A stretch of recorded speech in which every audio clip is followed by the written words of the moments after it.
एक समय की बात है। किसी नगर में एक साहूकार रहता था।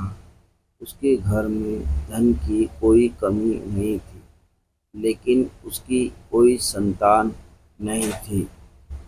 इस कारण वह बहुत दुखी था।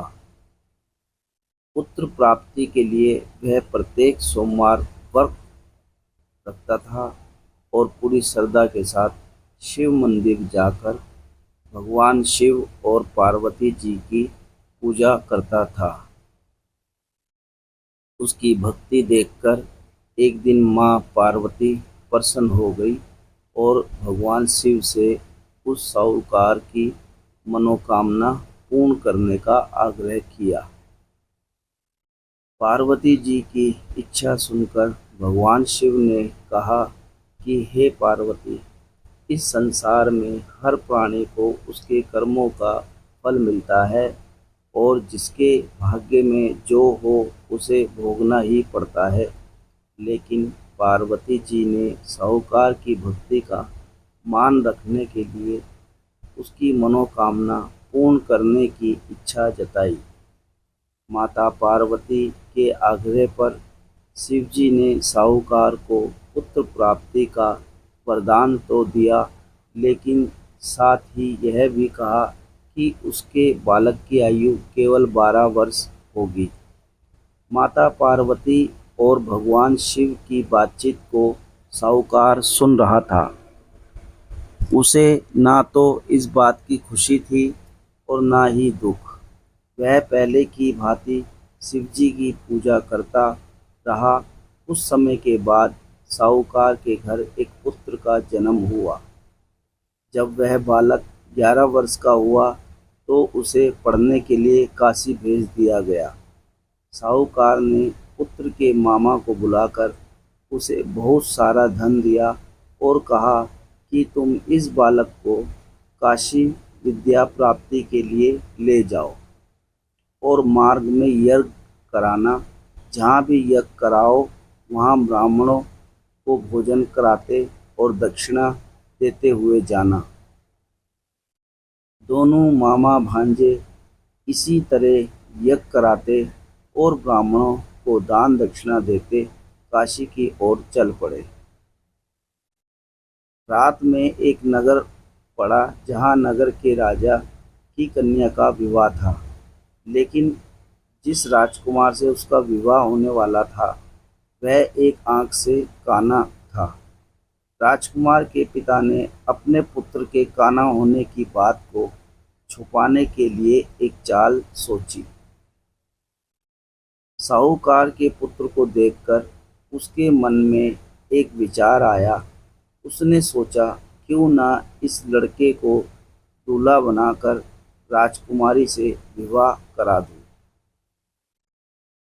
विवाह के बाद इसको धन देकर विदा कर दूंगा और राजकुमारी को अपने नगर ले जाऊंगा।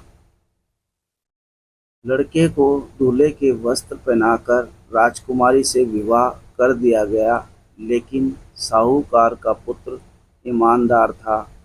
उसे यह बात न्याय संगत नहीं लगी। उसने अवसर पाकर राजकुमारी की चुन्नी के पल्ले पर लिखा कि तुम्हारा विवाह तो मेरे साथ हुआ है, लेकिन जिस राजकुमार के संग तुम्हें भेजा जाएगा वह एक आंख से काना है। मैं तो काशी पढ़ने जा रहा हूँ। जब राजकुमारी ने चुन्नी पर लिखी बातें पढ़ी तो उसने अपने माता पिता को यह बात बताई। राजा ने अपनी पुत्री को विदा नहीं किया, जिससे बारात वापस चली गई। दूसरी ओर साहूकार का लड़का और उसका मामा काशी पहुंचे और वहां जाकर उन्होंने यज्ञ किया। जिस दिन लड़के की आयु 12 साल हुई उसी दिन यज्ञ रखा गया। लड़के ने अपने मामा से कहा कि मेरी तबीयत कुछ ठीक नहीं है। मामा ने कहा कि तुम अंदर जाकर सो जाओ। शिवजी के वरदान के अनुसार कुछ ही देर में उस बालक के प्राण निकल गए। मृत भांजे को देख उसके मामा ने विलाप शुरू किया। संयोगवश उसी समय शिवजी और माता पार्वती उधर से जा रहे थे। पार्वती ने भगवान से कहा, स्वामी, मुझे इसके रोने के स्वर सहन नहीं हो रहा, आप इस व्यक्ति के कष्ट को अवश्य दूर करें। जब शिवजी मृत बालक के समीप गए तो वह बोले कि यह उसी साहूकार का पुत्र है जिसे मैंने 12 वर्ष की आयु का वरदान दिया। अब इसकी आयु पूरी हो चुकी है, लेकिन मातृत्व भाव से विभोर माता पार्वती ने कहा कि हे महादेव, आप इस बालक को और आयु देने की कृपा करें, अन्यथा इसके वियोग में इसके माता पिता भी तड़प तड़प कर मर जाएंगे। माता पार्वती के आग्रह पर भगवान शिव ने उस लड़के को जीवित होने का वरदान दिया। शिवजी की कृपा से वह लड़का जीवित हो गया। शिक्षा समाप्त करके लड़का मामा के साथ अपने नगर की ओर चल दिया। दोनों चलते हुए उसी नगर में पहुँचे जहाँ उसका विवाह हुआ था। उस नगर में भी उन्होंने यज्ञ का आयोजन किया। उस लड़के के ससुर ने उसे पहचान लिया और महल में ले जाकर उसकी खातिरदारी की और अपनी पुत्री को विदा किया। इधर साहूकार और उसकी पत्नी भूखे प्यासे रहकर बेटे की प्रतीक्षा कर रहे थे।